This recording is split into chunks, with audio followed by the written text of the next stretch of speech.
Famous face, familiar story, right? Not quite. Beneath the fame are the untold details, the strange facts, the moments you never saw coming. It's time to look a little closer, sit back, relax, and let's dive into the unexpected. One of the lesser-known, yet remarkable achievements of Barack Obama is that he is a Grammy Award winner, not for music, but for Best Spoken Word Album. In fact, he has won the award twice. His first win came in 2006 for the audiobook version of his memoir, Dreams from My Father, which he originally wrote in 1995 before he entered national political fame. His second Grammy came in 2008 for the audiobook of his political manifesto, The Audacity of Hope. Both wins showcase not only his eloquence and writing skills, but also his distinctive voice and calm, thoughtful delivery, traits that later defined his public persona as president. The spoken word category has long been a space where authors, poets, politicians and activists are recognized for their vocal interpretations of the written word. Obama's wins placed him alongside other high-profile figures who have received the award, including Bill Clinton, Jimmy Carter and even Hillary Clinton, making it something of a tradition for US presidents and major political figures to be recognized in this field. But what made Obama's recordings stand out was the deeply personal and reflective tone of his writing, as well as the authenticity with which he read it. His performances didn't feel like political speeches, they felt like honest conversations. These Grammy wins also marked a unique blending of politics and popular culture, something Obama would become increasingly known for throughout his presidency. His ability to straddle both worlds, policy and pop culture, helped make him one of the most recognizable and relatable presidents in modern history. The fact that he won Grammys before even becoming the 44th president adds a layer of curiosity to his legacy and highlights the multifaceted nature of his talents, not just as a leader, but as a communicator and storyteller. One of the most shocking and little-known stories about Sir Isaac Newton, the father of classical physics, is that he once inserted a long, blunt, needle-like object, called a bodkin, into his own eye socket to study the nature of light and colour. This wasn't an act of self-harm or madness, but rather a deeply intense and daring scientific experiment conducted during the 1660s, when Newton was exploring optics and the mechanics of vision. His goal was to understand how light interacted with the eye, particularly how colours were perceived by the human brain. According to his own notes, Newton carefully inserted the bodkin, described as a thick, blunt sewing needle, between his eye and the bone, pressing it against the back of his eyeball. This pressure caused him to see bright spots, rings and colours, even in complete darkness. These artificial patterns of light, known today as phosphenes, fascinated him. Newton concluded that light and colour weren't simply external phenomena, but involved internal processes within the eye and brain. He wasn't just studying what light was, he was trying to physically feel and disrupt the mechanisms of sight to better understand them. While the experiment sounds reckless, it was part of Newton's broader method of radical first-hand inquiry. He often used his own body as a testing ground, driven by an insatiable curiosity and a fearless commitment to knowledge.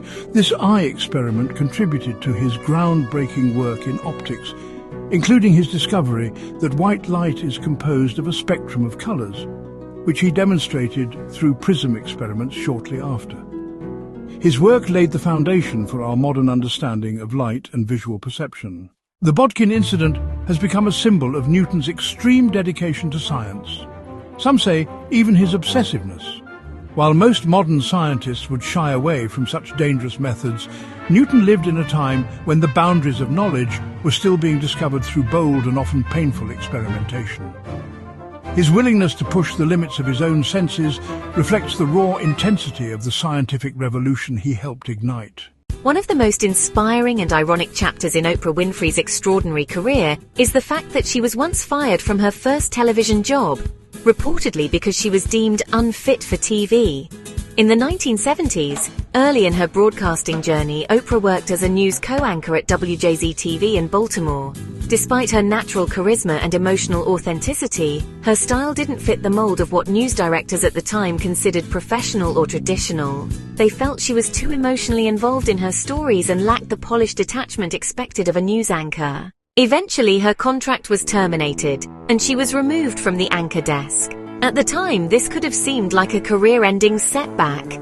But instead of walking away from television, Oprah was reassigned to a lesser role at the station, co-hosting a local talk show called People Are Talking. That demotion turned out to be a pivotal moment. It was on that show that Oprah's true gift, connecting with people, telling human stories, and engaging in meaningful conversation, began to shine. She discovered her strength wasn't in cold news delivery, but in empathetic storytelling and audience connection. This rejection became the very thing that redirected her into a space where she could thrive. Her firing wasn't the end, it was the beginning of a reinvention that would lead to the Oprah Winfrey Show, which became one of the most influential and longest-running talk shows in television history. Oprah went on to build a media empire, become a billionaire, and influence culture in ways that transcended broadcasting. The story of Oprah being told she wasn't right for television is more than just a footnote. It's a powerful reminder of how failure and misjudgment can be stepping stones to greatness. It shows that sometimes being unfit simply means you're not meant to follow the path others expect. You're meant to make your own. Wolfgang Amadeus Mozart's extraordinary genius revealed itself at an incredibly early age, and one of the most astonishing examples of this is that he composed his first symphony at just 8 years old. Born in Salzburg in 1756, Mozart was already touring Europe as a child prodigy by the time he reached that age. He had been performing for royalty, dazzling audiences with his keyboard skills, and composing short pieces since he was 5. But the composition of his first symphony marked a major step, not just a display of talent, but of true musical structure, orchestration, and creative maturity well beyond his years. Mozart composed Symphony No. 1 in E-flat major, K16, in 1764 during his family's lengthy stay in London. His father, Leopold, had taken him and his sister Nannerl on a grand tour of Europe to showcase their prodigious talents. While in London, they stayed in the home of a wealthy friend, and it was there, confined indoors while his father was ill, that young Wolfgang penned the symphony. Though it's relatively simple by the standards of his later works, it contains clear signs of the complexity, melodic sensibility, and structural precision that would come to define his style. The symphony is scored for a modest ensemble, strings, oboes and horns, but even at that age, Mozart demonstrated an intuitive grasp of harmony and contrast. The piece unfolds in 3 movements and adheres to classical form, indicating that he had already absorbed and internalized the compositional techniques of the time. What's most remarkable isn't just that he wrote it so young, but that it sounds musically complete rather than merely precocious. Mozart would go on to write over 600 compositions in his short life, including more than 40 symphonies, dozens of operas, concertos, and chamber works that shaped Western music for generations. But that first symphony stands as a testament to his natural genius and early immersion in music. It wasn't just the product of training, it was something innate, an early glimpse into one of the most gifted musical minds the world has ever known. One of the most fascinating and lesser-known abilities of Leonardo da Vinci was his extraordinary coordination. He could reportedly write with one hand and draw with the other simultaneously. This rare skill, often referred to as mirror writing and dual tasking, is a reflection not only of da Vinci's ambidexterity but of his unmatched neurological and creative abilities. Most people struggle to write or draw effectively with their non-dominant hand, but Leonardo, a left-hander by nature, trained himself to perform different, highly skilled tasks with both hands at once. This talent wasn't just a party trick, it had practical and intellectual implications. Leonardo often used mirror writing, a form of script that runs from right to left and is reversed, requiring a mirror to read easily. Historians believe he may have written this way for a combination of reasons: to protect his ideas, to prevent smudging due to being left-handed, or simply because it came naturally to him. Being able to mirror write with one hand while sketching intricate diagrams with the other suggests not only supreme motor control but also a brain that could think in parallel, managing visual and linguistic tasks independently and simultaneously. Such coordination hints at a deeper truth about Leonardo. He was a mind constantly in motion, fueled by curiosity, observation, and invention. This dual processing ability may also explain how he was able to produce such an astonishing volume of notebooks filled with anatomical drawings, engineering blueprints, and philosophical musings. His mind didn't seem to separate science from art or language from image. It all flowed together, and his physical ambidexterity mirrored that cognitive fluidity. Though few first-hand accounts of this specific skill survive, the evidence of Leonardo's mirror writing and the sheer volume of his multitasking notes support the plausibility of it. It stands as one more example of how Da Vinci wasn't just centuries ahead of his time in ideas, he may have been neurologically exceptional as well. Before Johnny Depp became an iconic actor known for his eccentric roles and unpredictable performances, his true passion was music, not acting. In fact, Depp originally moved to Los Angeles in the early 1980s with the intention of becoming a rock musician. He played guitar in several bands, most notably The Kids, a group that had enough success to open for major acts like Iggy Pop. Music was his first love, and acting came into his life almost by accident. His then-wife introduced him to Nicolas Cage, who recognized his screen potential and encouraged him to audition. That led to his first film role in A Nightmare on Elm Street, 1984, and a surprising turn in his career path. Despite the early success, Depp was never entirely comfortable in the world of television fame. His breakout role as Officer Tom Hanson in the hit show 21 Jump Street made him a teen idol, but it also made him deeply unhappy. He found the role creatively limiting and felt that the show was more focused on image than substance. Depp even asked to be released from his contract multiple times, worried he would be pigeonholed into roles that didn't reflect his artistic ambitions. At one point he came close to walking away from acting altogether to return to his original passion for music. This tension between public image and private identity became a defining feature of Depp's career. After 21 Jump Street, he made a conscious effort to pursue unconventional and often misunderstood characters such as Edward Scissorhands, Raoul Duke in Fear and Loathing in Las Vegas, and Captain Jack Sparrow. These roles allowed him to explore strange, layered personalities that spoke to his love of outsider perspectives and artistic freedom. His dedication to these roles wasn't just performance, it was a rejection of the glossy, one-dimensional celebrity culture he had once been pushed into. So, while the world knows Johnny Depp as an actor, it's less known that his career almost never happened the way it did, and that at heart he has always been a musician, a rebel, and someone who resisted the easy path in favor of expression and authenticity.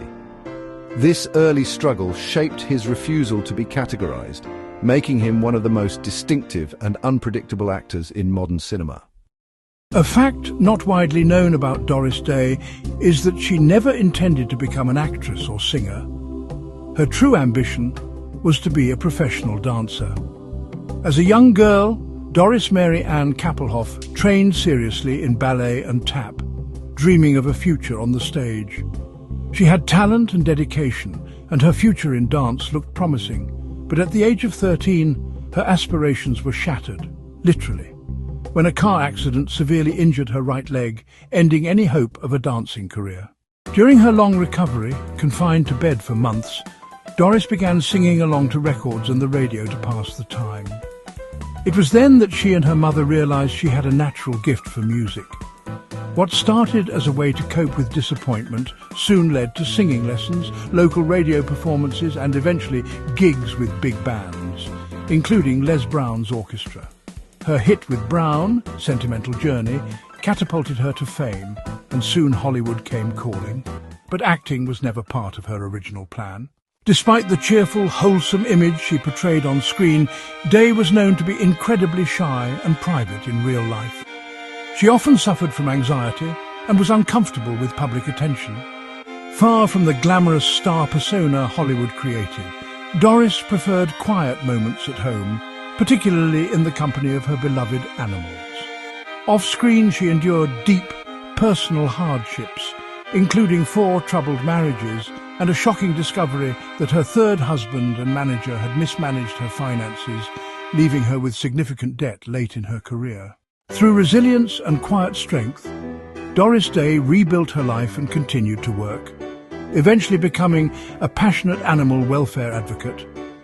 The contrast between her bright, sunny on-screen personality and the quiet, reserved woman behind it is a reminder that her success came not from a hunger for fame, but from an extraordinary ability to adapt and excel, even when life didn't go according to plan. One of the most astonishing and inspiring aspects of Ludwig van Beethoven's life is that he continued to compose some of his greatest and most complex music after going completely deaf.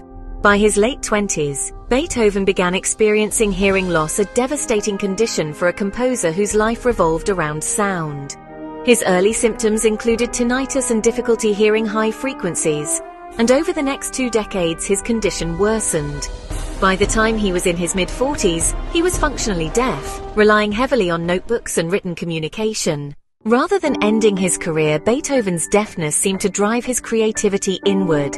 He composed in his mind, hearing the music internally, and using his deep understanding of music theory, counterpoint, and structure to continue writing. Some of his most celebrated works, including the Ninth Symphony, the late string quartets, and the Hammerklavier Sonata, were written during this period of total deafness. These compositions are not only technically complex, but emotionally profound, suggesting that Beethoven's deafness may have helped him access a deeper, more introspective layer of creativity. To manage day-to-day communication, Beethoven used conversation books, which allowed friends and visitors to write down what they wanted to say, and he would respond verbally or in writing. He also modified pianos so he could feel the vibrations through the floor or his body, further connecting him to the music despite his inability to hear it. This adaptation was a testament to his resilience, resourcefulness, and obsession with his art. Beethoven's ability to compose while deaf defies logic and expectation. He turned a physical limitation into a creative force, pushing boundaries and redefining what was musically possible.